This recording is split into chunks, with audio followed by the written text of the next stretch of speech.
Yeah, yeah, yeah, yeah, yeah, yeah, yeah, yeah. We are not ignorant men, because as we stay here and define the operations of God, our lives is being defined. You are not a preacher, you are pinpointing the operations of God and you are taking upon yourself a garment. In the days God wants to promote you, you may not do it in your house. He will tell you go outside of your house, go and meet this person, talk to this person. And the day the Lord wants to encounter someone, I said leave your room, go and meet blessing in our room, sit down with us. We are taking Gary, books will be open, and when books is open as you are talking, then promotion comes. Sometimes the deeper revelation you are going to get is when it's unconventional. That time you carry your guitar and just went into your friend room and you strike it, a new sound comes. That moment you did not plan for Bible study. As you are talking, another thing break out. Because you see, you are not a preacher, you are an interpreter. And an interpreter is willing enough to find out what is God saying now. Because God is always saying something. You pay attention to hear and interpret it. And that's how we advance in the spirit.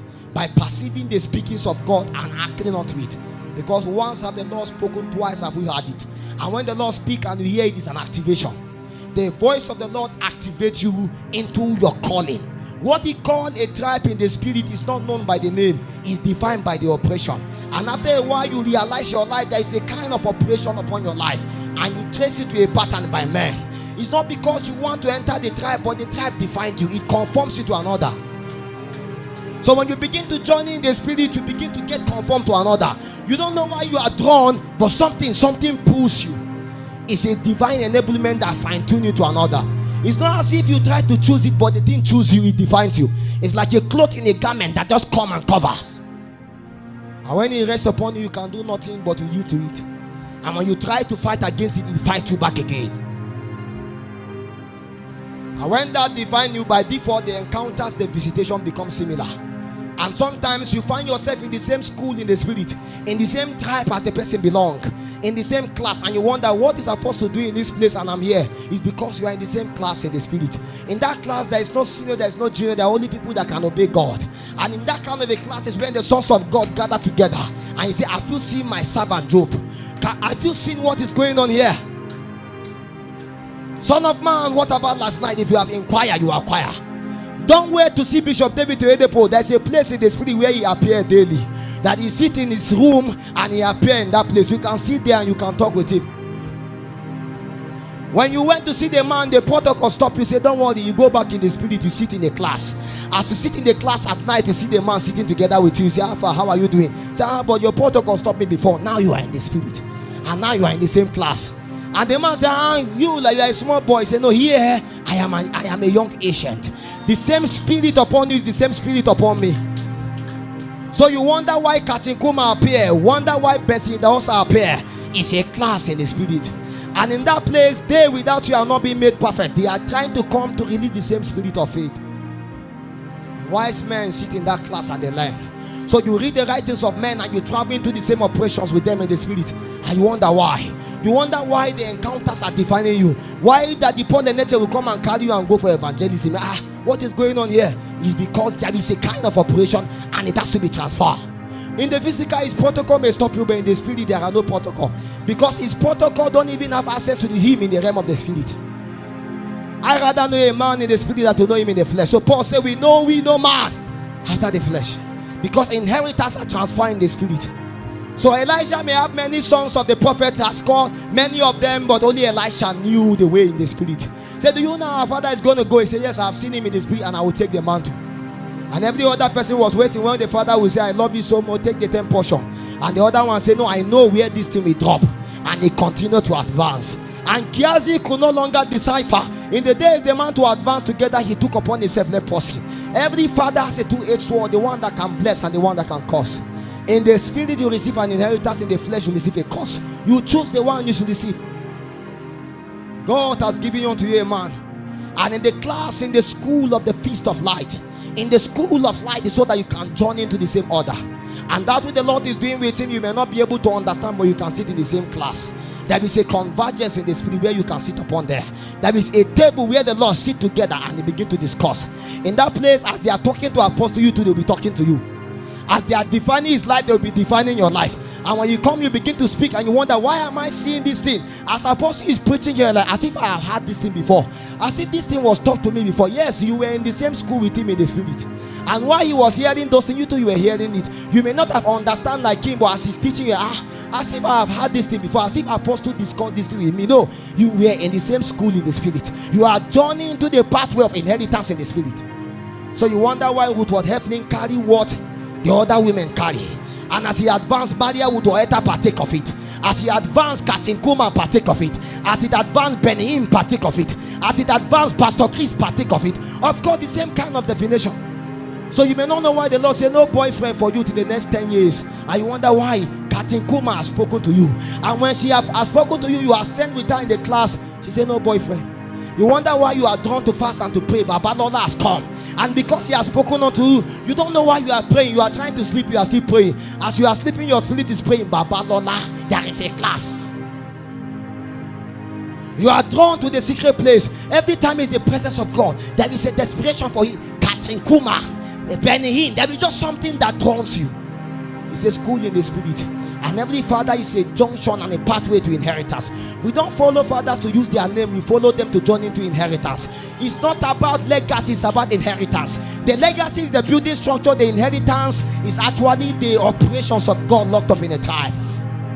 What Jacob gave to his sons was not tablet, was not naira, was not dollar. He didn't give them a property to inherit, he gave them an inheritance. He spoke unto ordinary men. Those men became a clan, they became a tribe, and they became a superstructure that in the New Jerusalem you cannot become anything except with them. In the school of life, you join into the same inheritance. And you see, these things is defining. You don't know why they burden upon you. God has apportioned unto you a priest. And if the Lord designed that you marry a priest, you cannot live any other how. So the same kind of schooling and teaching and discipline, you go through the same. And every training that you go through, you will go through. And you wonder why I'm going through this pain. Why me? Why the suffering? Why the hardship? Yes, it's part of it. It's part of the responsibility of the demand of the apostolic calling.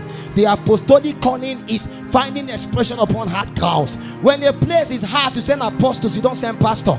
A pastor will chikwakwa and run away.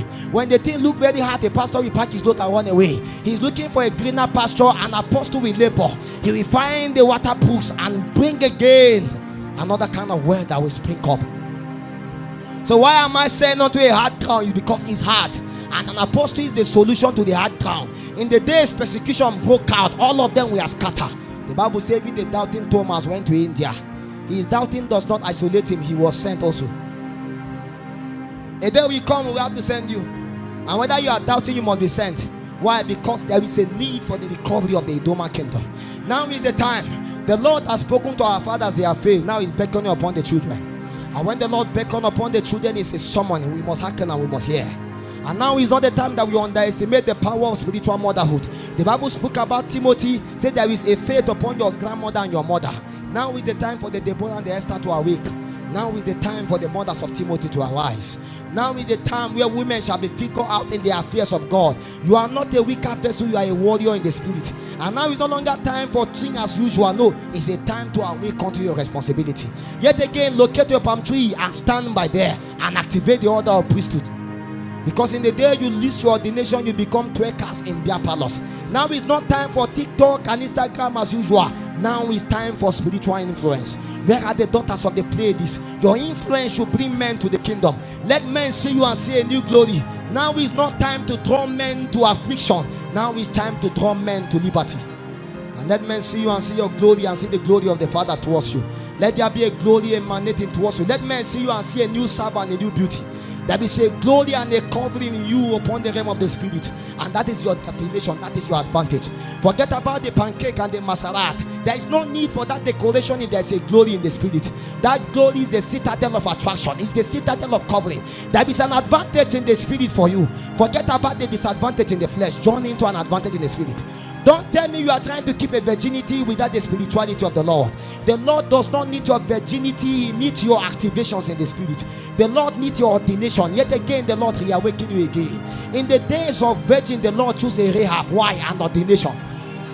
Don't neglect your ordination because of your virginity. Awake unto kingdom responsibility.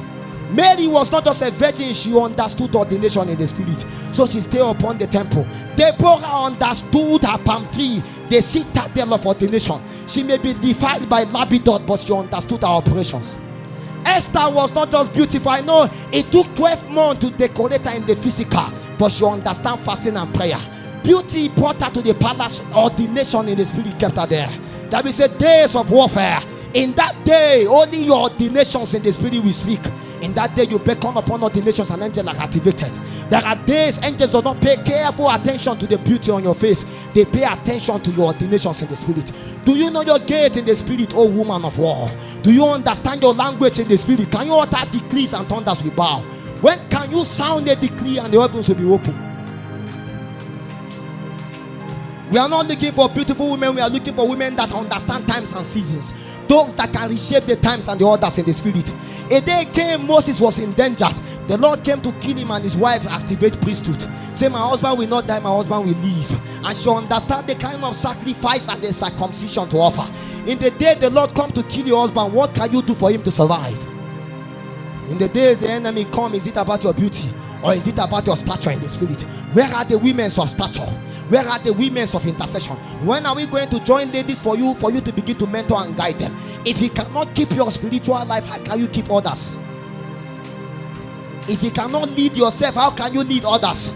So there is a vacancy of spiritual motherhood. And because of that vacancy, men can no longer weave together again with women. In the day Jesus Christ's ministry was fulfilled by the ordinances of motherhood, surrounded by men, but yet again preserved by women. We are looking for the moment at the time where the womb of women will be built for traveling.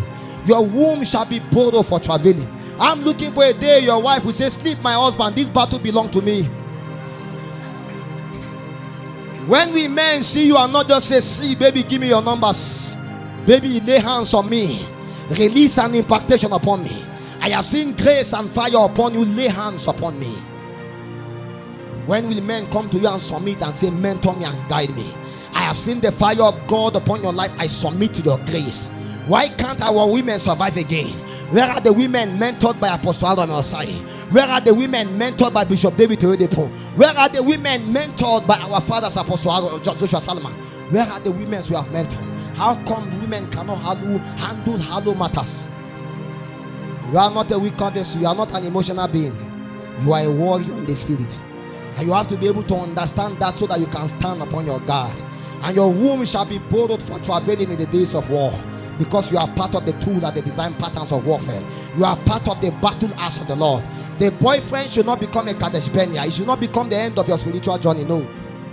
There comes a moment and a time where you ascend. And this is at the moment, this is at the time. Welcome to the feast of light. Welcome to the feast of sound. Can you hold your hands together and begin to pray and say, oh God, let my ordination be sharpened.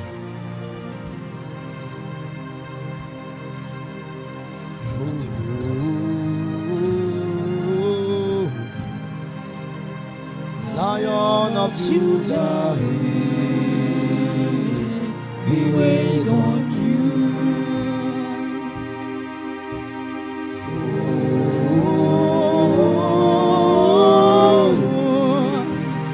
Lion of Judah, we wait on you. I'm going to lay hands on you. And as I lay hands on you, the idea is to activate you into your functioning. The Lord told me, Father, the Lord told me, Philip Cephas, many years ago, say Philip Cephas, a man I help is always better than a man that help himself. We cannot help ourselves. Our journey in God actually begins from the very day God begins to help us. That is the help of God. That is the stone of help. Thus far as the Lord help us, He become our Ebenezer, our stronghold. We are not prevailing by strength, but we are prevailing by the help of God. There are ministries that have lasted for 30 years, 40 years. They cannot approve and apportion for the resultant effect of this. It's the stone of help. We are not ignorant of it, and if there is an ordination of God that causes His help within this location, it means we can be a partaker of it. And I want you to know that when the Lord begins to help you, it's because of the things that He has apportioned for you.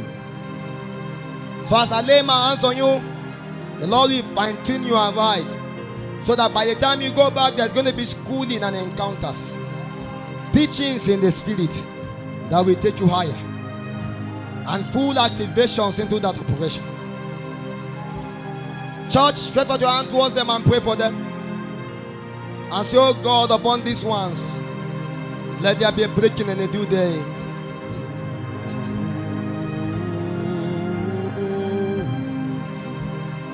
Lion of Judah, we wait on you.